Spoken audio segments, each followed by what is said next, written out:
Why not just push right there? See, there's the name of the story. Nice. Very cool. The Yellow Wallpaper by Charlotte Perkins Gilman. It is very seldom that mere ordinary people like John and myself secure ancestral halls for the summer. A colonial mansion, a hereditary estate, I would say a haunted house, and reach the height of romantic felicity, but that would be asking too much of fate. Still, I will proudly declare that there is something queer about it. Else, why should it be let so cheaply? And why have stood so long, untenanted? John laughs at me, of course, but one expects that in marriage. John is practical in the extreme. He has no patience with faith, an intense horror of superstition, and he scoffs openly at any talk of things not to be felt and seen and put down in figures.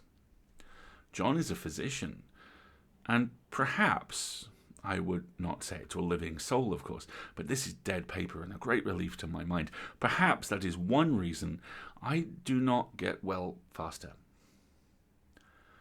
You see, he does not believe I am sick. That's absolutely the wrong story. No, it's not. Tonight we're reading The Ghost Summons by What? David Brisson and The Christmas Goblins by Charles Boyce Dickens. That's wrong. I'll fix it. Don't Alrighty. keep going. No worries. Sorry, Vamp. everybody. Vamp. And what can one do? If a physician of high standing and one's own husband assures friends and relatives that there is really nothing the matter with one but temporary nervous depression, a slight hysterical tendency, what is one to do?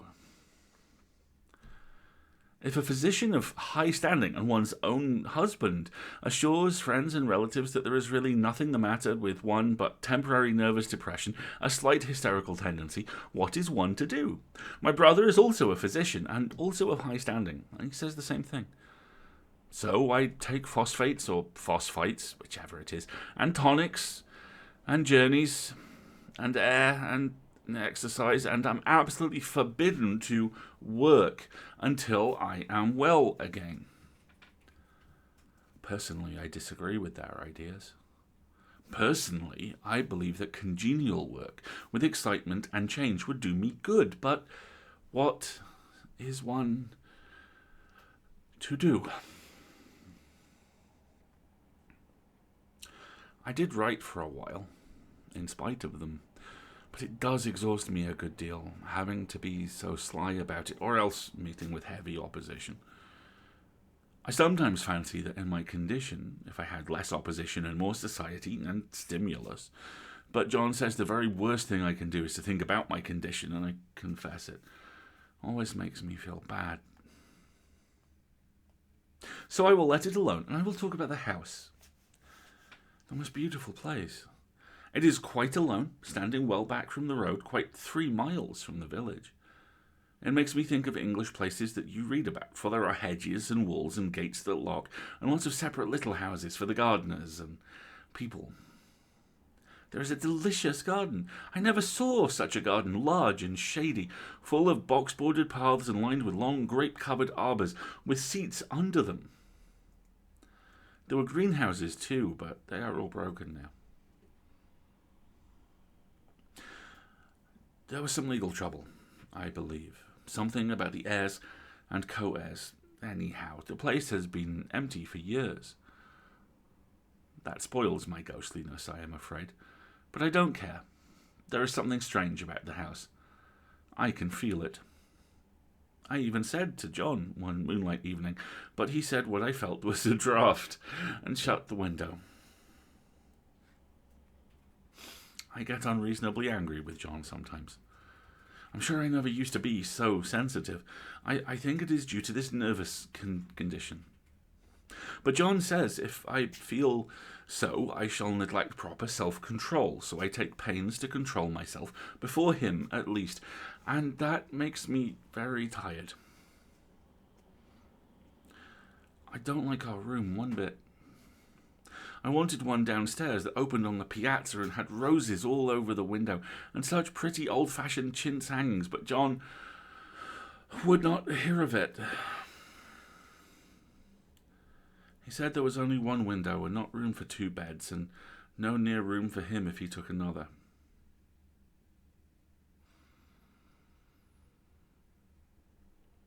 He is very careful and loving, and hardly lets me stir without special direction. I have a scheduled prescription for each hour in the day. He takes all care from me, and so I feel basely ungrateful not to value it more. He said we came here solely on my account, that I was to have perfect rest and all the air I could get.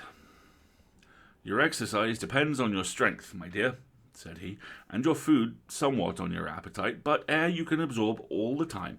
So we took the nursery at the top of the house. It's a big, airy room, the whole floor nearly, with windows that look all ways, and air and sunshine galore. It was nursery first, and then playground and gymnasium, I should judge, for the windows are barred for little children, and there are rings and things in the walls. The paint and paper look as if a boys' school had used it. It is stripped off, the paper, in great patches all around the head of my bed, about as far as I can reach, in fact, and in a great place on the other side of the room, low down. I never saw a worse paper in my life.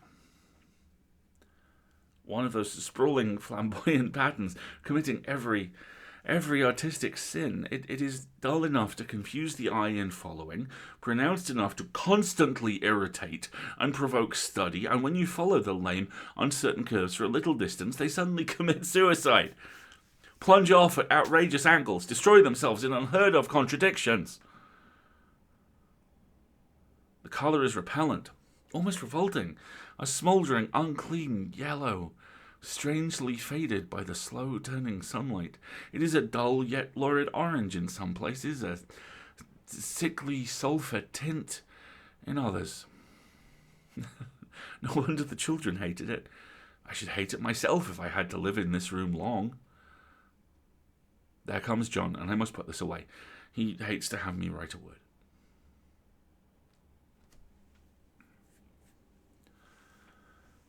We have been here 2 weeks. I haven't felt like writing before since that first day. I am sitting by the window now, up in this atrocious nursery, and there is nothing to hinder my writing as much as I please, save lack of strength. John is away all day, and even some nights when his cases are serious. I am glad my case is not serious. But these nervous troubles are dreadfully depressing. John does not know how much I really suffer. He knows there is no reason to suffer, and that satisfies him. Of course it is only nervousness. It does weigh on me so, not to do my duty in any way. I meant to be such a help to John, such a real rest and comfort, and here I am, a comparative burden already. Nobody would believe what an effort it is to do what little I am able to dress and entertain and other things. It is fortunate Mary is so good with the baby. Such a dear baby. And yet I cannot be with him. It makes me so nervous. I suppose John was never nervous in his life. He laughs at me so about this wallpaper.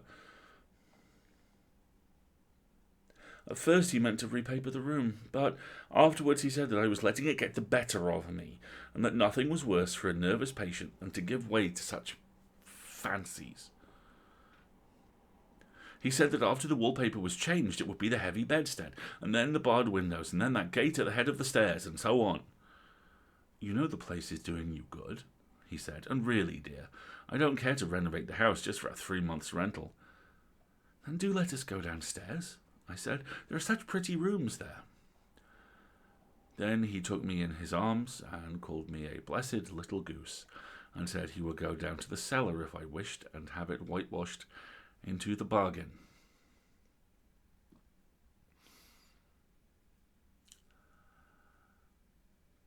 But he is right enough about the bed and windows and things.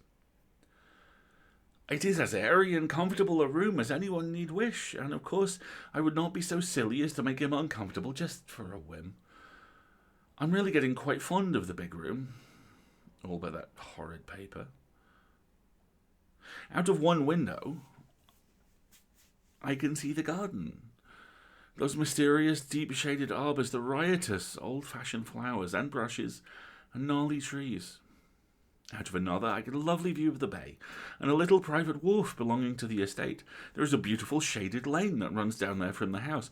I always fancy I see people walking in these numerous paths and arbours, but John has cautioned me to not give way to fancy in the least. He says that with my imaginative power and habit of story-making, a nervous weakness like mine is sure to lead to all manner of excited fancies, and that I ought to use my will and my good sense to check the tendency. So I try. I think sometimes that if I were only well enough to write a little, it would relieve the press of ideas and it would rest me, but I find I get pretty tired when I try. It is so discouraging not to have any advice and companionship about my work. When I get really well, John says we will ask Cousin Henry and Julia down for a long visit, but he says he would as soon put fireworks in my pillowcase as to let me have those stimulating people about now.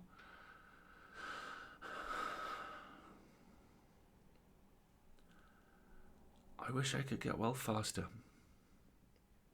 But I must not think about that. This paper looks to me as if it knew what a vicious influence it had. There is a recurrent spot where the pattern lolls like a broken neck and two bulbous eyes stare at you upside down. I get positively angry with the impertinence of it and the everlastingness.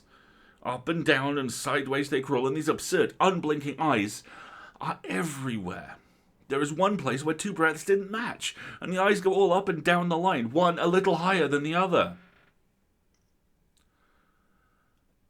I never saw so much expression in an inanimate thing before, and we all know how much expression they have.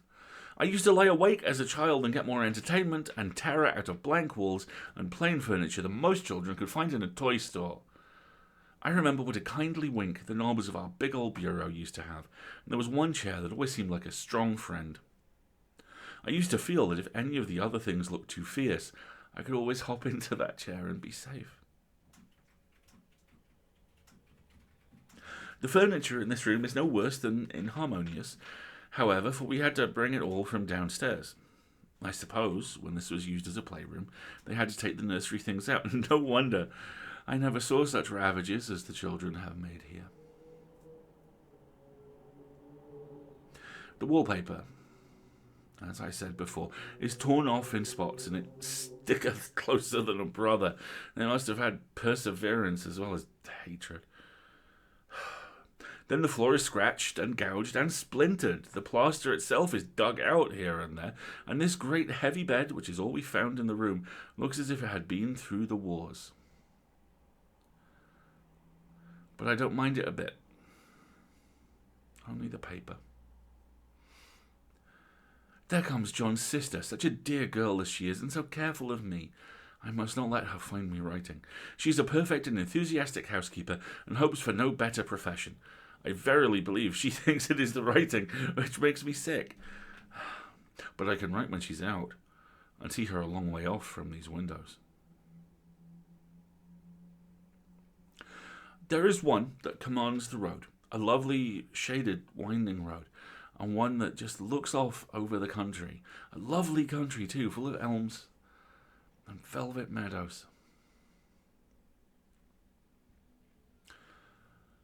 The wallpaper has a kind of sub-pattern in a different shade, a particularly irritating one, for you can only see it in certain lights, and not clearly then.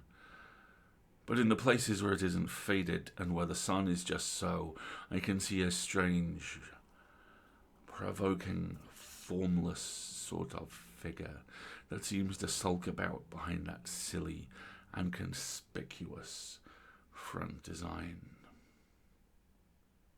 Oh, there's Sister on the stairs. Well, the 4th of July is over. The people are gone, and I am tired out. John thought it might do me good to see a little company, so we just had Mother and Nellie and the children down for a week. course, I didn't do a thing. Jenny sees to everything now. But it tired me all the same. John says if I don't pick up faster, he shall send me to Weir Mitchell in the fall. But I don't want to go there. At all. I had a friend who was in his hands once, and she says he is just like John and my brother, only more so.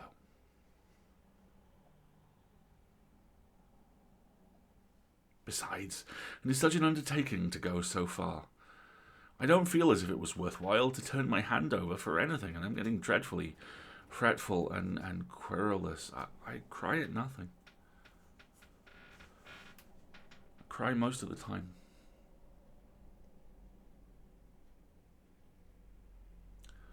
Of course I don't when John is here or anybody else, but when I'm alone. And I am alone a good deal just now. John is kept in town very often by serious cases, and Jenny is good and lets me alone when I want her to. So I walk a little in the garden or down that lovely lane. I sit on the porch under the roses and lie down up here a good deal.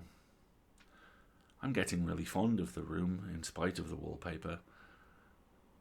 Perhaps because of the wallpaper. It dwells in my mind so. I lie here on this great immovable bed. It is nailed down, I believe, and follow that pattern about by the hour. It is as good as gymnastics, I assure you.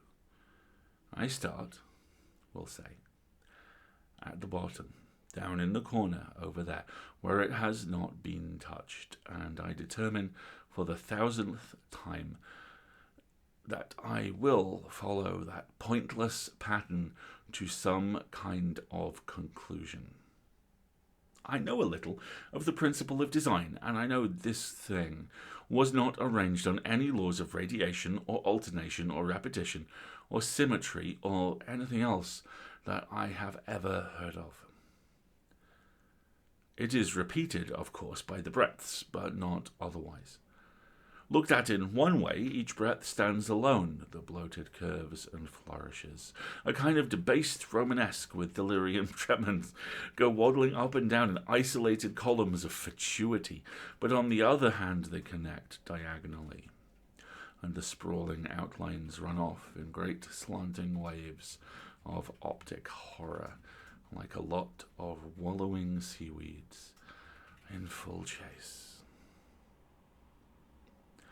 The whole thing goes horizontally, too. At least it seems to. And I exhaust myself in trying to distinguish the order of its going in that direction. They have used a horizontal breadth for a frieze, and that adds wonderfully to the confusion. There is one end of the room where it's almost intact, and there, when the cross lights fade and the low sun shines directly upon it, I can almost fancy radiation after all. The interminable grotesques seem to form around a common centre and rush off in headlong plunges of equal distraction. It makes me tired to follow it. I will take a nap, I guess. I don't know why I should write this. I don't want to. Don't feel able. And I know John would think it absurd, but I must say what I feel and think in some way. It is such a relief. But the effort is getting to be greater than the relief. Half the time now I am awfully lazy, and I lie down ever so much. John says I mustn't lose my strength, and has me take cod liver oil, and lots of tonics and things, to say nothing of ale, and wine and rare meat. Dear John, he loves me so very dearly, and he hates to have me sick. I tried to have a real, earnest, reasonable talk with him the other day, and tell him how I wish he would let me go, and make a visit to Cousin Henry and Julia. But he said I wasn't able to go, nor able to stand it after I got there, and I did not make out a very good case for myself, for I was crying before I had finished.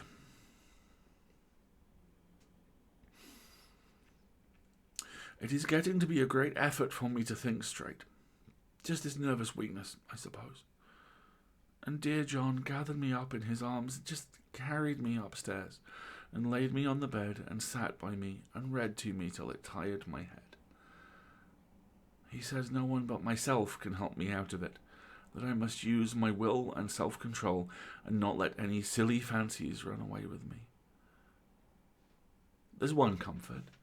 The baby is well and happy, and does not have to occupy this nursery with the wallpaper. If we had not used it, that blessed child would have. What a fortunate escape. Why, I wouldn't have a child of mine, an impressionable little thing, live in such a room for worlds. I never thought of it before, but it is lucky that John kept me here after all. I can stand it so much easier than a baby, you see. Of course, I never mention it to them anymore.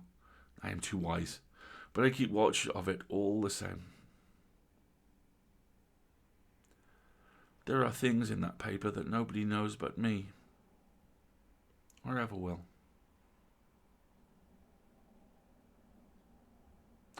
Behind that outside pattern, the dim shapes get clearer every day.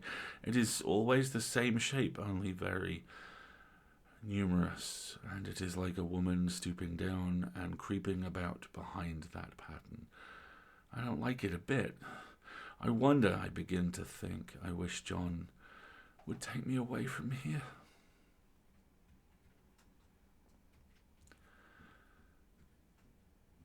It is so hard to talk about my case with John because he is so wise and because he loves me so, but I tried it last night. It was moonlight. The moon shines in all around, just as the sun does. I hate to see it sometimes. It creeps so slowly and always comes in by one window or another, but John was asleep, and I hated to waken him, so I kept still, and I watched the moonlight on that undulating wallpaper till I felt creepy. The faint figure behind seemed to shake the pattern, just as if she wanted to get out. I got up slowly and went to feel and see if the paper did move, and when I came back, John was awake. "What is it, little girl?" he said. "Don't go walking about like that, you'll get cold." I thought it was a good time to talk, so I told him that I really was not gaining here, and that I wished he would take me away. "Why, darling," said he, "our lease will be up in 3 weeks, and I can't see how to leave before. The repairs are not done at home, and I cannot possibly leave town just now. Of course, if you were in any danger, I could and would, but you really are better, dear, whether you can see it or not. I am a doctor, dear, and I know. You are gaining flesh and colour, your appetite is better, I feel really much easier about you." "I don't weigh a bit more," said I, "nor as much, and my appetite may be better in the evening when you are here, but it is worse in the morning when you are away." "Bless her little heart," said he with a big hug. "She shall be as sick as she pleases. But now, let's improve the shining hours by going to sleep and talking about it in the morning." "And you won't go away?" I asked gloomily. "Why, how can I? It is only 3 weeks more, and then we will take a nice little trip of a few days while Jenny is getting the house ready. Really, dear, you are better." "Better in body, perhaps," I began and stopped short, for he sat up straight and looked at me with such a stern, reproachful look that I could not say another word. "My darling," said he, "I beg of you, for my sake, and for our child's sake, as well as for your own, that you will never for one instant let that idea enter your mind. There is nothing so dangerous, so fascinating to a temperament like yours. It is a false and foolish fancy. Can you not trust me as a physician when I tell you so?" So of course I said no more on that score, and we went to sleep before long. He thought I was asleep first. I wasn't. I lay there for hours, trying to decide whether that front pattern and the back pattern really did move together or separately.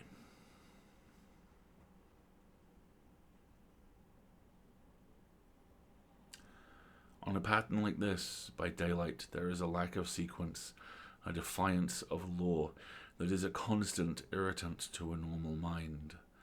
The colour is hideous enough and unreliable enough and infuriating enough, but the pattern is torturing.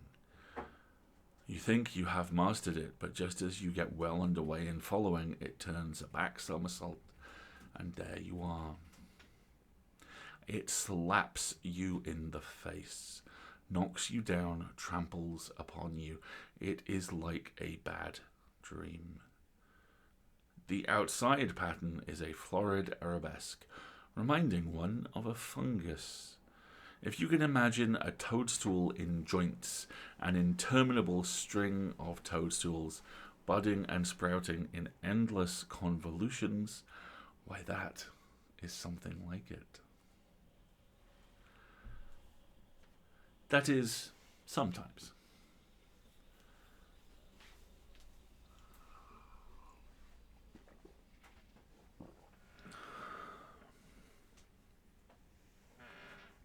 There is one marked peculiarity about this paper, a thing nobody seems to notice but myself, and that is that it changes as the light changes.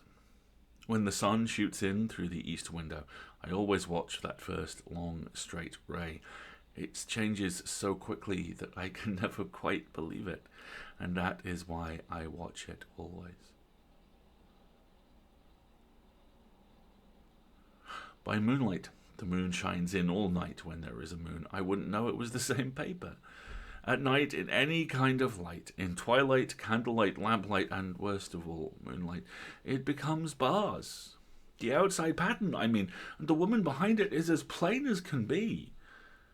I didn't realize for a long time what that thing was that showed behind, that dim sub-pattern, but now I am quite sure it is a woman. By daylight she is subdued, quiet. I fancy it is the pattern that keeps her so still. It is so puzzling, it keeps me quiet by the hour. I lie down ever so much now. John says it is good for me and to sleep all I can. Indeed, he started the habit by making me lie down for an hour after each meal. It is a very bad habit. I'm convinced, for you see, I don't sleep. And that cultivates deceit, for I don't tell them I'm awake. Oh no.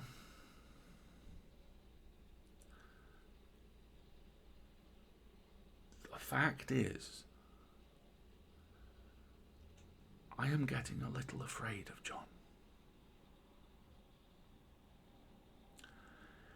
He seems very queer sometimes, and even Jenny has an inexplicable look. I have watched John when he did not know I was looking and come into the room suddenly on the most innocent excuse, and I've caught him several times looking at the paper. And Jenny too. I caught her with her hand on it once.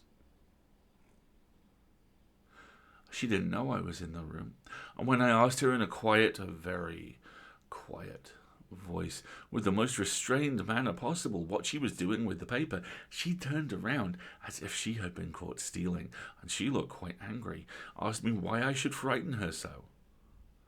Then she said that the paper stained everything it touched, that she had found yellow smooches on all my clothes and John's, and she wished we would be more careful.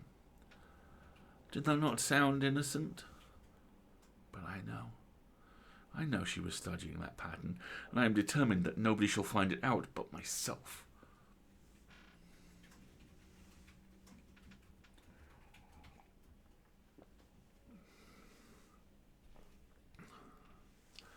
Life is very much more exciting now than it used to be. You see, I have something more to expect, to look forward to watch. I really do eat better, and I'm more quiet than I was. John is so pleased to see me improve. He laughed a little the other day and said I seem to be flourishing in spite of my wallpaper. I turned it off with a laugh. I had no intention of telling him it was because of the wallpaper. He would make fun of me. He might even want to take me away. I don't want to leave now, until I have found it out. There is a week more. I think that will be enough. I'm feeling ever so much better. I didn't sleep much at night, for it is so interesting to watch developments, but I sleep a good deal in the daytime. In the daytime it is tiresome and perplexing. There are always new shoots on the fungus, new shades of yellow all over it. I cannot keep count of them, though I have tried, conscientiously. It is the strangest yellow, that wallpaper. It makes me think of all the yellow things I ever saw, not beautiful ones like buttercups, but old, foul, bad, yellow things. But there is something else about the paper. The smell! I noticed it the moment we came into the room, but with so much air and sun it was not bad. Now we have a week of fog and rain, and whether the windows are open or not, the smell is here. It creeps all over the house. I find it hovering in the dining room, skulking in the parlour, hiding in the hall, lying in wait for me on the stairs. It gets into my hair. Even when I go to ride, if I turn my head suddenly and surprise it, there is that smell.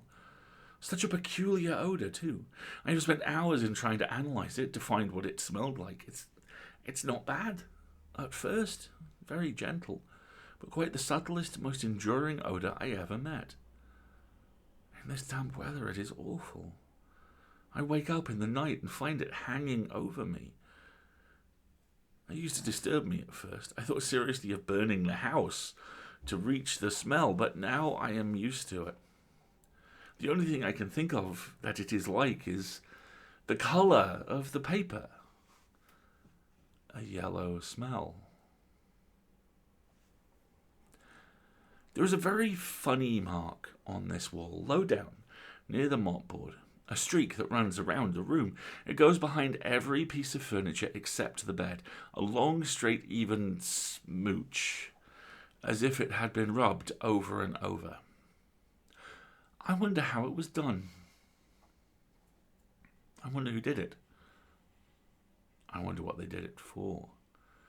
Round and round and round, round and round and round. It makes me dizzy. I really have discovered something at last. Through watching so much at night when it changes so, I have finally found out. The front pattern does move. And no wonder. The woman behind shakes it. Sometimes I think there are a great many women behind, and sometimes only one, and she crawls around fast, and her crawling shakes it all over. And then, in the very bright spots, she keeps still, and in the very shady spots, she just takes hold of the bars and shakes them hard, and she is all the time trying to climb through. But nobody could climb through that pattern. It strangles so. I think that is why it has so many heads. They get through.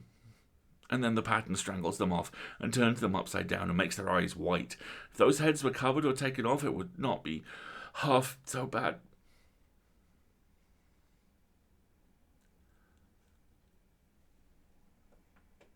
I think that woman gets out in the daytime. And I'll tell you why. Privately. I've seen her. I can see her out of every one of my windows. It is the same woman, I know, for she is always creeping, and most women do not creep by daylight. I see her on that long shaded lane creeping up and down. I see her in those dark grape arbours creeping all around the garden. I see her on that long road under the trees, creeping along, and when a carriage comes, she hides under the blackberry vines. I don't blame her a bit. It must be very humiliating to be caught creeping by daylight. I always lock the door when I creep by daylight. I can't do it at night, for I know John would suspect something at once, and John is so queer now that I don't want to irritate him. I wish he would take another room. Besides, I don't want anybody to get that woman out at night but myself. I often wonder if I could see her out of all the windows at once, but turn as fast as I can only ever see her out of one at a time. And though I always see her, she may be able to creep faster than I can turn. I have watched her sometimes away off in the open country, creeping as fast as a cloud shadow in high wind. If only that top pattern could be gotten off from the under one. I mean to try it, a little by little.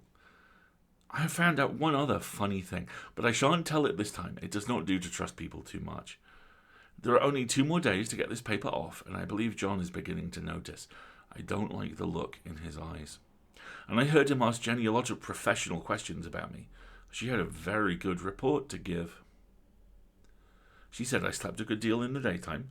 John knows I don't sleep very well at night, for all I'm so quiet. He asked me all sorts of questions, too, and pretended to be very loving and kind, as if I didn't see through him. Still, I don't wonder he acts so, sleeping under this paper for 3 months. It only interests me, but I feel sure John and Jenny are secretly affected by it. Hurrah! This is the last day, but it is enough.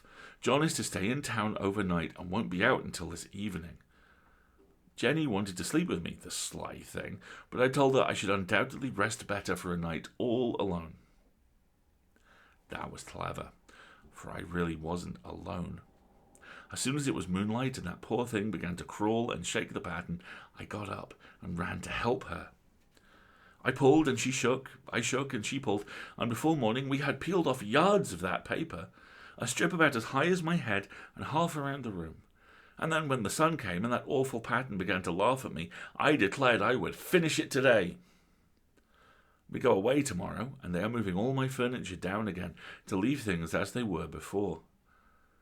Jenny looked at the wall in amazement, but I told her merrily that I did it out of pure spite at the vicious thing.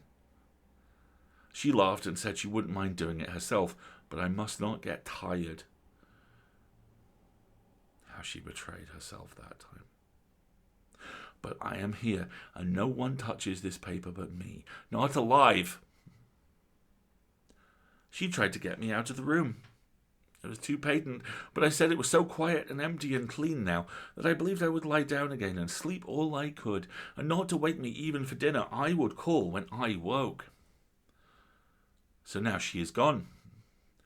And the servants are gone, and the things are gone, and there is nothing left but that great bedstead nailed down with the canvas mattress we found on it.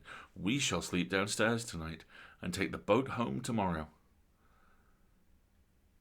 I quite enjoy the room. Now it is bare again.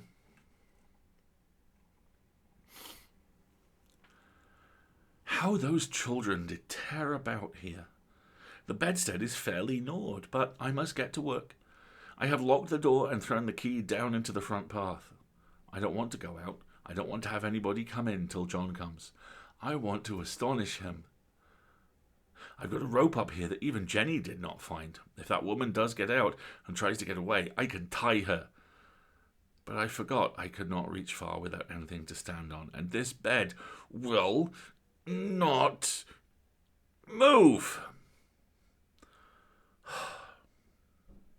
I tried to lift and push it until I was lame, and then I got so angry I bit off a little piece at one corner, but it hurt my teeth. Then I peeled off all the paper I could reach standing on the floor. It sticks horribly, and the pattern just enjoys it. All those strangled heads and bulbous eyes and waddling fungus growths just shriek with derision. I am getting angry enough to do something desperate. To jump out of the window would be admirable exercise, but the bars are too strong even to try. Besides, I wouldn't do it. Of course not. I know well enough that a step like that is improper and might be misconstrued. I don't like to look out of the windows even. There are so many of those creeping women, and they creep so fast. I wonder if they all came out of that wallpaper, as I did. But I am securely fastened now by my well-hidden rope. You don't get me out in the road there. I suppose I shall have to get back behind the pattern when it comes night, and that is hard. It is so pleasant to be out in this great room and creep around as I please. I don't want to go outside. I won't, even if Jenny asks me to. For outside you have to creep on the ground and everything is green instead of yellow. But here I can creep smoothly on the floor, and my shoulder just fits in that long smooch around the wall, so I cannot lose my way. Oh, there's John at the door. It is no use, young man. You can't open it. How he does call and pound. Now he's crying for an axe. It would be a shame to break down that beautiful door. John dear, said I in the gentlest voice, the key is down by the front steps, under a plantain leaf. That silenced him for a few moments. Then he said, very quietly indeed, Open the door, my darling. I can't, said I. The key is down by the front door, under a plantain leaf. And then I said it again, several times, very gently, very slowly, and said it so often that he had to go and see, and he got it, of course, and came in. He stopped short by the door. What is the matter? He cried. For God's sake, what are you doing? I kept on creeping just the same, but I looked at him over my shoulder. I've got out at last, in spite of you and Jane. I've pulled off most of the paper, so you can't put me back.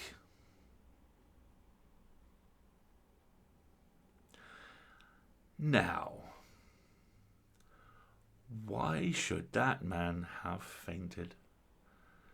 But he did, and right across my path by the wall, so that I had to creep over him every time.